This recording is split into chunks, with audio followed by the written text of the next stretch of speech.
PTI रहनुमा doctor Yasmin Rashid services hospital से गिरफ्तार। उन्हें तबीयत खराब होने पर सर्विसेज हॉस्पिटल मुंतकिल किया गया था। यास्मीन राशिद नजरबंदी के अहकामात मुअत्तल होने पर कोट लखपत जेल से रिहा हुई थी।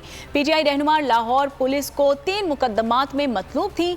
मॉडल टाउन डिवीजन की पुलिस यास्मीन राशिद को गिरफ्तार करने सर्विसेज हॉस्पिटल पहुंची।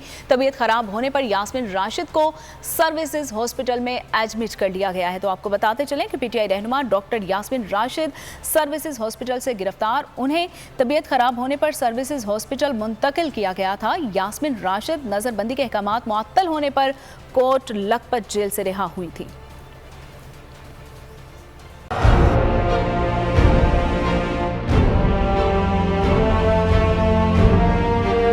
अदालती अहकामात के बावजूद कराची में शुएब शेख के घर को गैर कानूनी तौर पर मिसमार कर दिया गया है।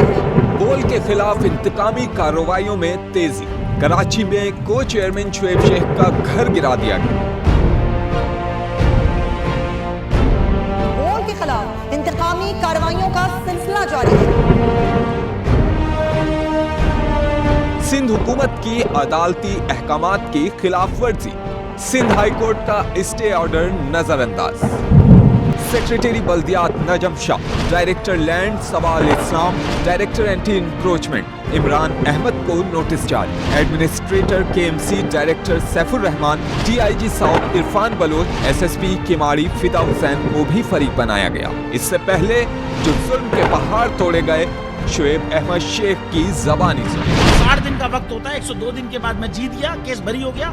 102 दिन के बाद अपील फाइल की, एक्सेप्ट कर ली। नहीं करते ना एक्सेप्ट, खत्म हो जाता ना जुल्म यार। भरी अदालत में मुझे बरी कर दिया, फिर पता नहीं क्या हुआ 2.5 घंटे बाद का नोट बिफोर। मैं नहीं सुनता ये केस, खड़े रहते अपने फैसले पे, मिट जाता जुल्म। अल्लाह ताला ने बिठाया इस कुर्सी, इन कुर्सियों पे इनको यार, ये अल्लाह ताला की तरफ से फैसले करने हैं।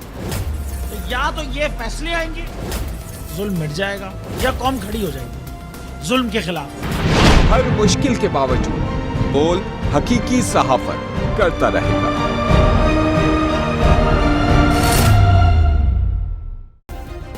सब्सक्राइब करें और बेल दबाएं ताकि कोई खबर रह न जाए।